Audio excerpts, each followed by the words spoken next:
Como ustedes pueden ver en la diapositiva, esta serie está compuesta de 4 temas. Y el primero es el engaño de la amargura o la libertad del perdón. El siguiente, el engaño de la codicia o la libertad del contentamiento. El engaño de la ira o la libertad de la mansedumbre. El engaño del orgullo o la libertad de la humildad. Así que hoy empecemos mirando el primer tema, que es el engaño de la amargura. Vamos a pensar inicialmente en la amargura como uno de los pecados que es más fácil. Bueno, muchos pecados a veces tratamos de justificarlos en nuestra vida, ¿verdad? Pero la amargura es uno de los pecados los cuales se nos hace más fácil justificarlos en nuestra vida. Y también es el más difícil de diagnosticar, porque se presenta como un pecado razonable, es decir, que puede resultar razonablemente disculparlo ante los hombres y ante el mismo Dios. A la vez, es uno de los pecados también más comunes, peligrosos, perjudiciales, y como vamos a ver también, es uno de los pecados más contagiosos. No importa si la ofensa fue intencional o no, la que nos hicieron. Si yo el ofendido, no arreglo esta situación ante Dios, en verdad la amargura me va a inducir a imaginar más y más ofensas de la misma persona. Eso suele siempre pasarnos. La amargura es una manera de responder, una respuesta que a la larga puede convertirse en algunas vidas como una norma. Imagínense, la amargura como norma de vida. Los compañeros de la amargura son la autocompasión, los sentimientos heridos. Siempre la amargura va aparejada del enojo, el resentimiento, el rencor. Ahí se cuela la venganza, la envidia, la calumnia, los chismes, la paranoia, las maquinaciones vanas y hasta el cinismo. Todo eso entra en el asunto de la amargura. La amargura finalmente es el resultado de sentimientos muy profundos en nuestro corazón, quizás a veces lo más profundo de la vida. Así que quería presentarles de entrada rápidamente 3 razones por las que es tan difícil desarraigar la amargura de nuestro corazón. Y todos hemos vivido seguramente una experiencia de amargura en nuestro corazón. 3 razones. Fundamentalmente, cuando hablamos de la amargura, entenderemos que el otro será siempre el único culpable. Ahora, muchas veces esto es cierto, ¿ok? El ofensor es el culpable, pero esa circunstancia puede hacernos mirar la situación de esta manera. Entonces, el culpable debe venir a pedirme disculpas porque yo soy la víctima. Y eso suena razonable. El cristiano puede razonar de esa manera y sentir que tiene toda la razón, pero no se da cuenta que ya va ingresando la amargura a su corazón. Así que no solemos sentirnos culpables del pecado, de pecado por habernos amargado, cuando alguien peca contra nosotros. Porque nuestra percepción de ser víctimas hará que se eclipse cualquier sentimiento de culpa. Y vamos a pensar que la amargura está bien, está correcta. Por lo tanto, este pecado de amargura, como lo dijimos al inicio, es siempre muy fácil de justificar. En segundo lugar, tengo que tener en cuenta que la amargura, para quitarla de mí, no solamente es difícil porque siempre voy a encontrar al otro culpable, sino que pocos me van a ayudar a quitarme la amargura de encima. Cuando digo esto me refiero a que nuestros amigos, nuestros hermanos, nuestros amigos más íntimos nos van a decir cuando escuchen nuestro relato de la ofensa, nos van a decir, tú tienes derecho, mira lo que te han hecho, tú tienes la razón, qué bárbaro. Entonces, esto nos suele convencer aún más de que estamos actuando correctamente. Y miren, ya va entrando la amargura a nuestro ser. La tercera razón rápida que estamos mirando de entrada es que si alguien, por alguna razón, puede ser el mentor, el tutor de la célula, el coordinador, el pastor, o un hermano en Cristo, o un amigo, te dice y señala tu amargura, ¿ok? Y te dice, mira, yo creo que estás entrando en una situación de amargura en tu corazón, ten cuidado. Inmediatamente te va a dar la impresión de que esta persona no te tiene compasión. ¿Cómo es posible que me diga, además de lo que me han hecho, y me viene a decir que tengo amargura en mi corazón? Qué terrible. Así que, si recordamos que el ofendido, nosotros cuando estamos ofendidos, siempre tenemos una autopercepción de nosotros mismos como que somos víctimas. Entonces, podemos terminar diciendo al conseguir, probablemente hasta el pastor que te da el consejo, qué falta de simpatía que tiene usted conmigo, qué falta de compasión.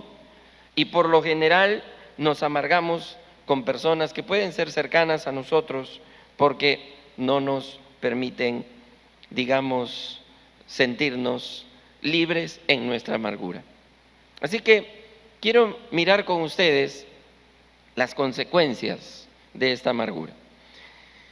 El apóstol Pablo en Efesios capítulo 4 versículo 31 dice claramente, quítense de vosotros toda amargura. Así que vamos a ver las múltiples consecuencias, todas negativas de este pecado, ¿ok? Vamos a mirar la primera. ¿Cómo voy a por qué debo quitarme la amargura de encima? ¿Por qué debo sacármela? Primero, porque me impide entender y vivir en los propósitos de Dios. Esa es una particularidad de la amargura. Rápidamente nos va a impedir, nos va a poner unas anteojeras, algo que nos tape el entender la magnitud de los propósitos de Dios. Y miren lo que voy a decir, incluso, y esto es muy difícil para cuando estamos ofendidos a entender, como lo que le pasó a José, ¿se acuerdan? En Egipto, todas las penurias, cómo lo vendieron, todo lo que le hicieron, más que ofensas. Y él dice al final, Dios lo encaminó a bien.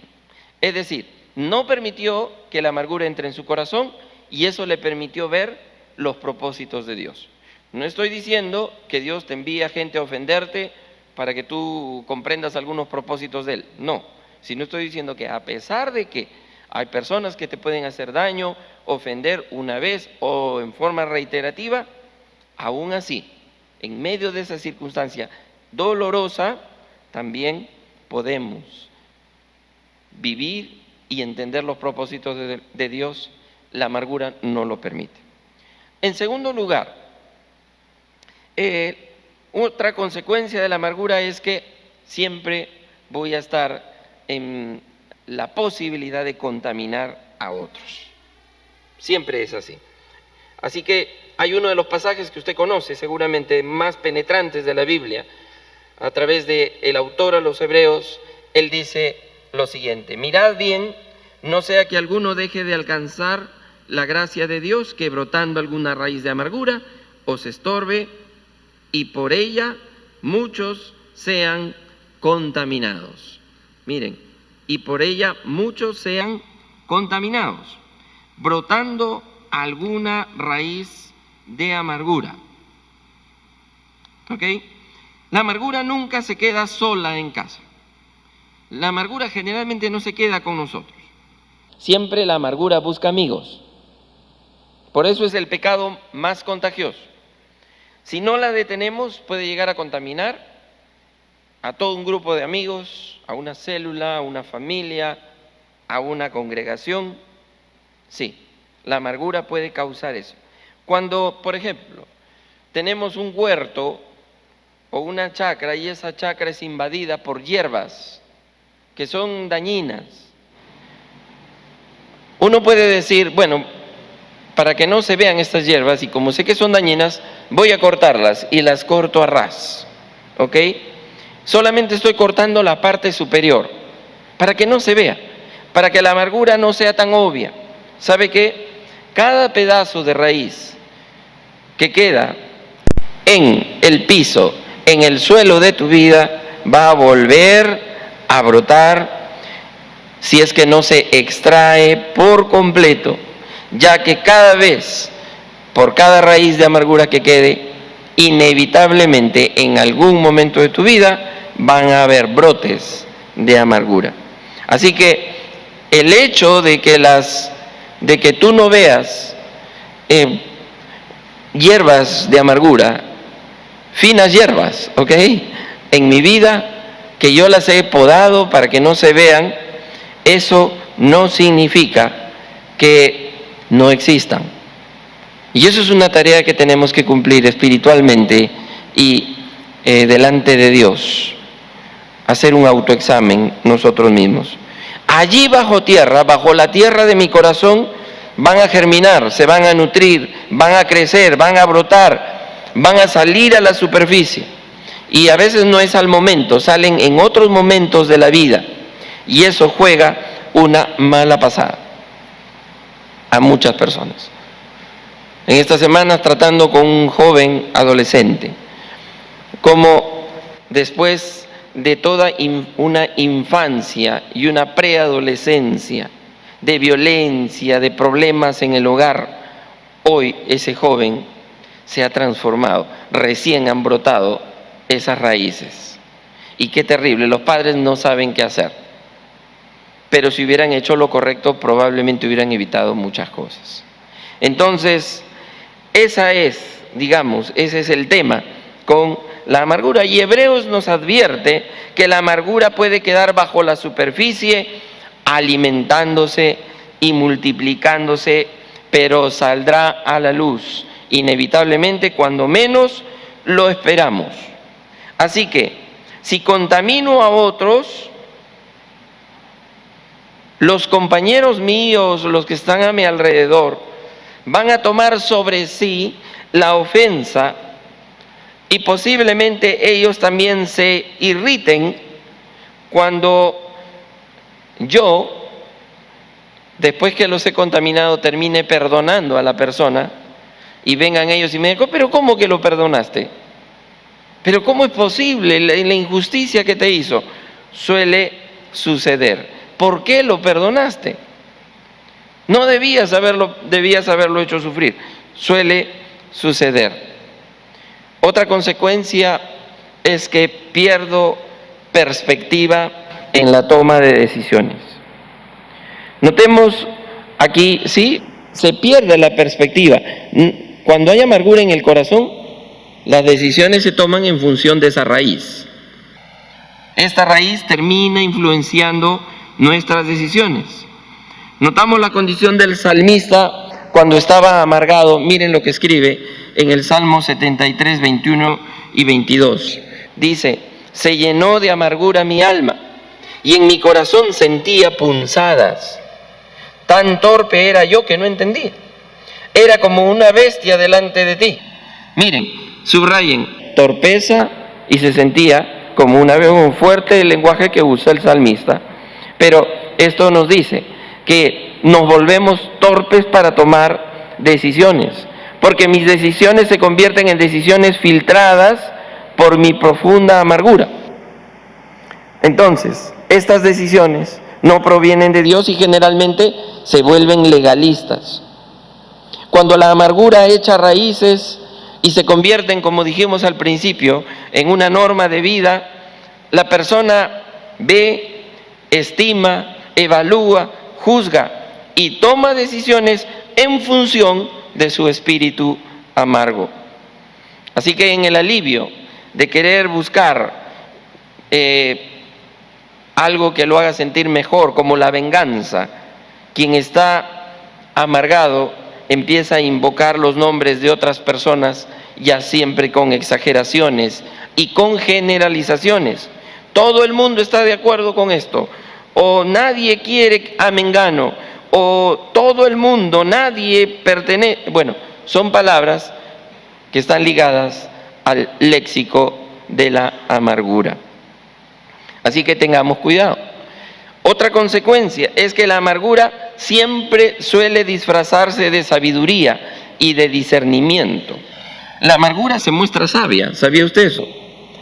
Es notable que el apóstol Santiago emplea la palabra sabiduría en el capítulo 3, versículos 14 y 15, al hablar de algunas actitudes más carnales de la Biblia. O sea, la carnalidad asociada a la palabra sabiduría. Imagínese usted, ¿cómo es esto? Mire usted el texto. Pero si ustedes, teniendo envidias amargas y rivalidades en el corazón, dejen de presumir y de faltar a la verdad. Eso no es la sabiduría que desciende del cielo, sino que es sabiduría. No dice así el texto, pero es sabiduría terrenal, puramente humana y diabólica. ¿Ok? Mi amargura se pone cuello y corbata y se muestra sabia, se muestra con discernimiento. Y es que yo he dejado que mi corazón se llene de amargura y eso va contaminando. La amargura bien puede atraer a muchos seguidores. Por supuesto, en nuestra sociedad, ¿quién no desea escuchar un chisme candente de otra persona? ¿Cómo no nos va a gustar que nos hablen del daño que alguien le hizo, sutano le hizo a mengano? Muchas veces nos encanta esto y nos ponemos ahí al lado de una taza de café a envolver la amargura en una envoltura de sabiduría y de discernimiento, con textos bíblicos incluidos. Pero también la amargura tiene otra consecuencia, puede causar problemas físicos. La amargura está ligada al resentimiento y cada uno, cuando tiene un profundo resentimiento, no duerme, o si no duerme bien y se despierta varias veces durante la noche, porque su mente está repitiendo, resintiendo la herida como una grabadora. Algunas personas, por las grandes amarguras en su corazón, terminan sufriendo grandes depresiones. Otros acaban con úlceras, con otras enfermedades. Dicen que muchas tumoraciones que hay hoy, y las tenemos, tienen que ver con situaciones de gran tensión debido a la amargura. Por ello, creo que es bueno a estas alturas del mensaje hacernos una pequeña evaluación con algunas preguntas. El Proverbios 14:10, antes de entrar a estas preguntas, dice: el corazón conoce la amargura de su alma.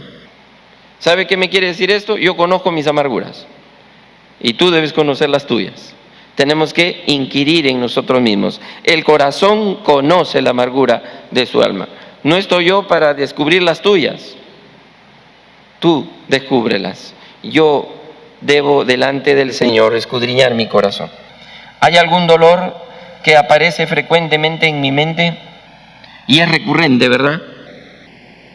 Me encuentro maquinando siempre maneras de vengarme, si pudiera hacerlo. Varias personas me han dicho que estas maquinaciones son precisamente lo que les priva el sueño. ¿Recuerdas, o yo estoy recordando hasta los más ínfimos detalles de un evento que sucedió hace mucho tiempo?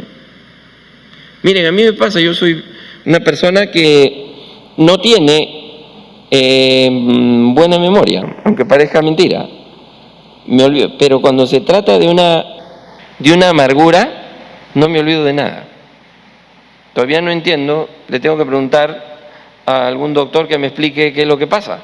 Me olvido de muchas cosas, pero cuando dejo que una amargura, una raíz, brote en mi corazón, ahí me acuerdo qué me dijo, cómo me dijo, a qué hora, en qué forma, cuál fue el gesto. Entonces, ¿Tengo o no tengo que trabajar en mi propia vida? Todos tenemos que hacer eso, porque es así. Así que otra pregunta que podríamos hacernos es, con estos elementos que nos acordamos, que la amargura tiene memoria de elefante. Tú tírale una pedrada, un palo a un elefante y te lo encuentras dentro de 20 años y tienes que salir corriendo, porque el elefante se acuerda después de 20 años lo que le hiciste. Y cuídate, porque te agarra con su trompa y te tira por cualquier lado. Te puede matar, porque él recuerda. Así que mi amargura y tu amargura tienen memoria una memoria paquidérmica. Así que tengamos mucho cuidado. Me siento ofendido y por ello justifico siempre mi resentimiento. Estoy diciendo siempre, yo tengo la razón. No hay situación realmente más difícil, por lo menos lo he visto en la consejería pastoral, no hay situación más difícil que solucionar un problema con una persona que ha sido ofendida y que cree que tiene la razón. Y que sí, ha sido ofendida. Pero cuando se autopercibe como que tiene la razón, ahí entramos en que se nos atraca la caja y no vamos ni para adelante ni para atrás en la consejería. Otra pregunta, me sucede que al leer la Biblia o cuando escucho un sermón, siempre lo estoy aplicando a otras personas en vez de a mí mismo. Otra buena pregunta. Otra pregunta es, cuando se habla de mi iglesia, ya empiezo a hablar no de mi iglesia, sino de ellos y ya no de nosotros. Miren, la persona amargada empieza a distanciarse poco a poco y empieza a decir ellos, y ya se olvida del nosotros. Vamos a pensar rápidamente en maneras no bíblicas de tratar con la amargura. La primera es cuando propongo vengarme. Y hoy, queridos hermanos, vamos al cine, leemos los periódicos, etcétera. Hoy veo que es más popular la venganza, no el perdón. Casi no hay películas de perdón, hay películas de venganza. Con frecuencia se presumen de las represalias como una virtud que refleja una autoestima saludable. ¿Ok? Yo poniéndome en el lugar de Dios, ¿ok? Para tomar la venganza. Y de acuerdo a la Biblia, la venganza pertenece a Dios. Entonces la venganza es el pecado de usurpar un derecho que solo a Dios le pertenece. La segunda es que justifico mi amargura. Ya lo hemos dicho. Minimizo un pecado cuando por algún motivo puedo justificarlo. Eso es una norma. Si yo puedo justificar un pecado, lo que voy a hacer es siempre minimizarlo. Y por ello, por lo menos, hay 3 maneras, bueno, quizá 2 vamos a mencionar por el tiempo, de minimizar el pecado de la amargura. Primero, yo puedo decir, y muchos lo hacen así, es que la verdad yo soy muy sensible, he sido herido. Y hay quienes dicen que son tan sensibles que como resultado de esto, la amargura de su corazón es la culpa del otro, no de ellos, y se eximen de la responsabilidad. Cuidado, porque existe una relación muy íntima entre los sentimientos heridos míos y mi amargura. Sentimientos y amargura son primas hermanas. Así que a veces me disculpo por las circunstancias y justifico mi amargura. Lo otro es lo clásico, siempre voy a culpar al otro. Esta es sin duda la manera más frecuente de eludir la responsabilidad bíblica de admitir que la amargura es pecado. Y esto es bien engañoso, por eso lo hemos puesto en esta serie que se llama Los engaños del corazón. No es tan fácil. Cuando recordaste, estás metido en la amargura y no te diste cuenta. Puede ser un hermano nuevo, puede ser pastor, nos puede pasar a todos. Cuando de amargura se trata, el ser humano generalmente culpa a la persona que lo ofendió y en casos extremos, algunos se resienten y adquieren amargura contra Dios. No sé por qué Dios me hizo así.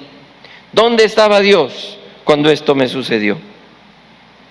Otra es manera no bíblica, la tercera, de tratar mal con la amargura, es que la verdad es que yo necesito desahogarme. Y últimamente se ha popularizado tanto esta idea de desahogarse, porque el desahogarnos va a sanar la herida. Y algo de cierto hay aquí, pero es factible que yo termine por desahogarme y desahogarme y desahogarme. Mira, te voy a compartir un motivo de oración. Quiero desahogarme contigo.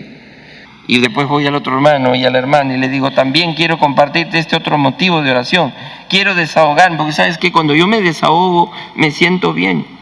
Y es factible que empiece a esparcir la amargura y como resultado de esto contamino a muchos. Vamos a ¿cuál es la solución? ¿Cuál sería entonces la solución para la amargura? El perdón, que es la palabrita que no vende mucho, porque hoy más se habla de perdónate a ti mismo, o cuestiones que tengan que ver con la evasión, para aquellos que quieren negar, que están lidiando con la culpabilidad personal.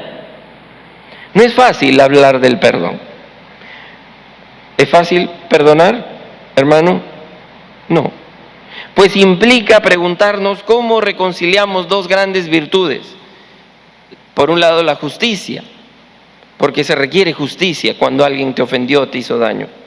Pero por otro lado, la misericordia. Y tratar con este binomio, justicia, misericordia, no es fácil. Y hay personas, incluso cristianos, que equivocadamente dicen, bueno, Dios perdona, pero es que para Dios es fácil perdonar. Después de todo, Él puede simplemente, Dios, tomar la decisión de perdonarnos y declarar anuladas y canceladas todas nuestras ofensas. ¿Sabe qué, hermano? Esa es una visión deficiente de Dios. Dios no perdona simplemente como que volteando la mirada, así, Miguel, te perdono, ya estás perdonado, punto. No, solo había una forma de satisfacer su justicia sin tener que condenarme. Y por eso es que este precioso pasaje que dice, creo que me pasé, la misericordia y la verdad se encontraron, la justicia y la paz se besaron. ¿En quién se encuentran estos elementos? En Cristo. Lo que nos habló el pastor en la Santa Cena, aquello que nos ha sido imputado. Y podemos decir que esta solución no la traigo yo para ti, no la tiene la iglesia, una doctrina. La solución la trae Dios, porque dice, y todo esto proviene de Dios, quien nos reconcilió consigo mismo por Cristo y nos dio el ministerio de la reconciliación. Mire usted, no nos ha dado el ministerio de la amargura, sino de la reconciliación. Entonces, ojo, no se trata de que el pecador, bueno, a ver, yo soy pecador, miren mi doctrina de la salvación o del perdón, digo, bueno, soy pecador, bueno, voy a cambiar de actitud, voy a darle vuelta a la página y me voy a autorreformar, así que esto ya quita mis pecados delante de Dios. Y Dios, al ver mi cambio, obviamente tiene que convencerse. Bueno, Isaías 64:6 dice, todas nuestras justicias son como trapo de inmundicia. Entonces, tiene que haber esto que acabamos de celebrar en la mesa, que tengo aquí a mi lado. Cristo tuvo que morir nuestra muerte. Cristo tuvo que morir tu muerte. Él sufrió el castigo de nuestro pecado. El perdón era imposible sin un sacrificio sustitutivo satisfactorio. Y ese rescate se presenta para satisfacer la justicia de Dios, justicia. No para hacerle ojo, porque algunos creen que ese rescate que Dios paga en Cristo es un pago que se le da a Satanás para rescatarnos de sus garras. No, a Satanás Dios no le está pagando nada. Dios no le debe nada a Satanás. Esa es una doctrina totalmente equivocada. El asunto es que Dios tenía que satisfacer en esa naturaleza de justicia y de amor esa situación. y la única forma era a través de la encarnación suya en Cristo Jesús, y la historia la conocemos y la celebramos, lo hemos hecho hoy mismo. Esto fue tan duro, no es una cosa de, bueno, para Dios, que Dios te perdone porque Él sabe perdonar y lo hace tan fácil. No, fue tan difícil que Jesús en la cruz dijo, Dios mío, ¿por qué me has desamparado? De la misma manera en que la culpa de los pecadores le fue imputada a Cristo, su justicia se imputa o atribuye a todos los que creen. Es justicia que nos ha sido imputada. Nosotros no somos perdonados y por eso somos perfectos. No lo somos. Es una justicia de Dios que nos ha sido imputada. Él no se volvió, ojo, pecador a fin de poder llevar nuestra culpa. No se volvió pecador, pero nuestra culpa le fue imputada a Él. Él, de la misma manera nosotros, hoy, por esta misma figura jurídica de imputación, nosotros tenemos que convertirnos realmente en seres perfectos. No. Para poder ser acreditados delante de Dios, no. Es por la pura gracia de Dios y que Cristo ha conseguido en la cruz, que nos es imputada a nosotros. Así que el perdonado tiene que ser perdonador, si es que entiende esta doctrina, como lo estamos diciendo. La Biblia nos habla de un caso, el caso de Onésimo. Hay una carta que se llama la Epístola del Apóstol Pablo a Filemón. Puede leerla hoy mismo, porque es una carita nada más. Es como leer un capítulo, esa es toda la epístola. Y en esta epístola, Pablo nunca menciona la palabra perdón, pero es un estudio acerca de cómo el perdón debería funcionar en nuestras vidas. Porque, y yo me doy cuenta, algo interesante, es que en todas las epístolas Pablo empieza diciendo, Pablo, apóstol de Jesucristo, ¿se acuerda? Como reafirmando su autoridad apostólica.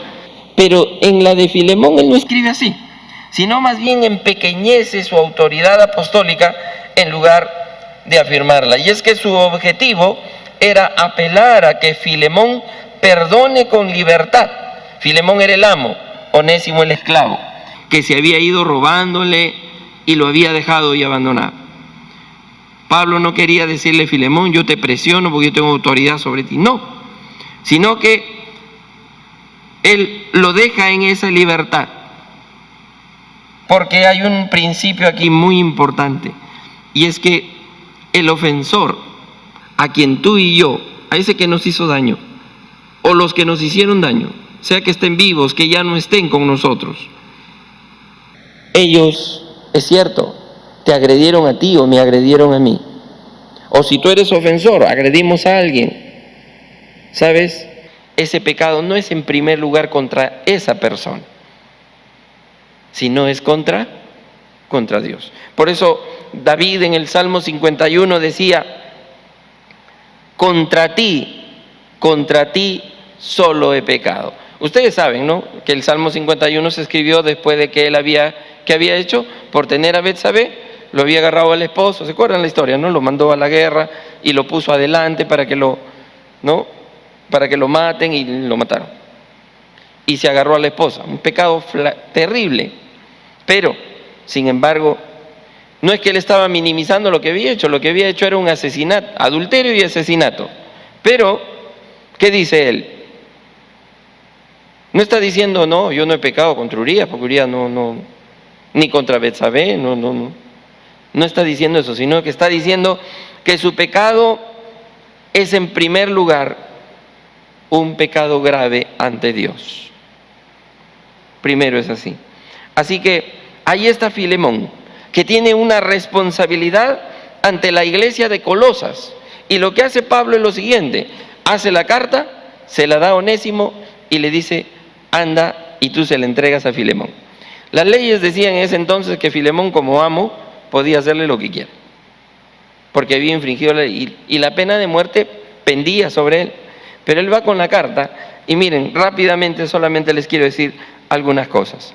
Pablo le escribe a Filemón y le dice, Pablo ya anciano y también prisionero de Jesucristo. Pablo sabía que Filemón lo amaba, y que Filemón no iba a querer que Pablo, a pesar de todo lo que estaba sufriendo en sus cárceles y todo lo que había sufrido él, no era tan viejo Pablo, pero físicamente estaba arruinado por todo lo que había sufrido. Y lo que Pablo apela es, Filemón, es como si le dijera a Filemón, ¿tú quieres una pena más en medio de todas las que tengo? Entonces, con esto quiero decirte algo. Otros pueden estar sufriendo por tu falta de perdón. Otros pueden estar sufriendo por tu falta de perdón. Y Pablo empieza a escribir y dice, yo lo engendré en mis prisiones a Onésimo. Y le dice, recíbelo como a mí mismo. Otra vez el concepto de imputación, recíbelo como a mí mismo. O sea, miren qué actitud. No le está diciendo hoy Filemón, mira, mándame una carta, escríbeme, ¿qué te hizo este tipo? Oye, pero se portó mal, ¿no? Oye, cuéntame, ¿no? Porque acá él me ha contado otra historia. No sé, mira, yo te mando aquí y te digo lo que hizo, pero, no sé, quiero escuchar tu versión, porque... No, él dice, mira, recíbelo como a mí mismo y lo que él te deba, cárgalo a mi cuenta. Bueno, no me voy a detener más aquí, porque estamos llegando al final. Pero San Ignacio, uno de los padres de la iglesia, de los primeros padres de la iglesia, escribió 3 epístolas que no están en la Biblia, 3 epístolas que se refieren al pastor de Éfeso, muchos años después, con el nombre de Onésimo. Y no estamos seguros si realmente Onésimo se convierte después en el pastor de Éfeso, mucho después, porque parece que Onésimo era muy joven, ya los discípulos estaban muy mayores. Probablemente, dicen algunos, este era Onésimo, y Ignacio se refiere a Onésimo como un hombre de un amor indescriptible, porque había sido tocado por la doctrina del perdón y el amor que Pablo le había mostrado. Así que cabe, si es que este fue el Onésimo, que ya tendría más o menos unos 70 años, pastor de Éfeso.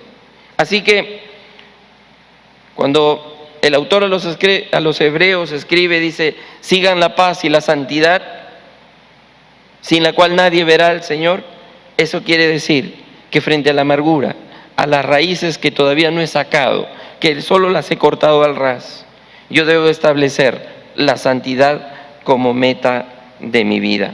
Así que terminamos con esto. No es tolerar o pasar por alto a la persona o el pecado. Eso no es perdonar. ¿Ok? No es fingir que la maldad no existe, no es decirle, bueno, mira, lo que me hiciste la verdad no fue para tanto.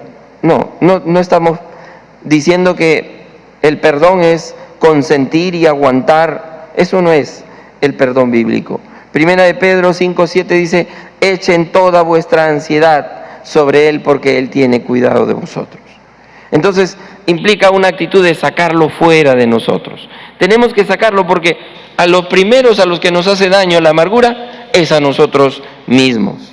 Así que, en segundo lugar, no es que simplemente olvidar, porque no se puede olvidar, es imposible olvidar, pero cuando está la amargura en ti o en mí, esa amargura es una grabadora, pero es una grabadora bien especial, porque las grabadoras siempre repiten lo mismo, ¿verdad? Pero la amargura es una grabadora especial, porque cada vuelta de pista añade algo más, y hay algo más, y hay algo más. Entonces la amargura, esta grabadora es especial porque le va aumentando al incidente una y otra vez más. Así que no es tampoco el tema finalmente de hacer, no siempre el ofensor está aquí, puede que esté en otro lugar, puede que ya no esté, pero aún así hay que hacerlo, porque perdón hay que darlo aun cuando el ofensor no esté. O el perdón no es para solo darlo por única vez. Si ya te perdoné la vez pasada, Miren, porque a veces hay circunstancias, por ejemplo, en las que siempre hay problemas. Por ejemplo, esposo-esposa, o patrón-empleado, o padre-hijo, o hermano-hermano, donde a veces se dan situaciones de problemas y problemas y problemas. Imagínense la regla de te perdono, ya te perdoné, pero la siguiente sí no te puedo perdonar. Aquí el Señor Jesús, y termino con esto, en Mateo 18:22, usted lo lee con calma, dice que había que perdonar ¿cuántas veces? Pero usted sabe por qué dijo eso el Señor. Porque los rabinos, basados en el libro de Amós, capítulo 1, versículos 3, 6, 9 y 11, hay un estribillo, hay una palabra que se repite en Amós capítulo 1, usted lo puede buscar después en casa. Siempre dice Dios, por 3 pecados perdonaré, pero por el 4 yo los voy a raer de la tierra, los voy a destruir. Entonces los rabinos, que eran tan literalistas, miren lo que dijeron. Entonces, y esta era la enseñanza y lo habían escrito, si Dios solo puede perdonar 3 veces, el hombre debe perdonar máximo 2, porque hacerlo 3 veces sería como sentirnos iguales a Dios. Entonces, lo que estaba en la mente de los judíos de ese tiempo era, hay que perdonar 2, ya si te quieres parecer a Dios, 3, en el 4 no se puede. Y por eso es que Pedro, cuando escucha a Jesús hablar del perdón, Pedro le dice, y Pedro dice, no me voy a quemar, porque siempre que digo algo, el Señor ya me ha dicho, apártate de mí, Satanás, y varias cosas, así que en esta no me quemo. Le voy a decir, tú seguramente quieres que perdonemos 7 veces, ¿no? Seguro que Pedro decía en el fondo de su corazón, porque 7 es el número perfecto. O sea, no 2, no 3, 7, ¿verdad? Y el Señor le dice 70 veces 7. Y quiero que quede esto bien claro en tu corazón y el mío.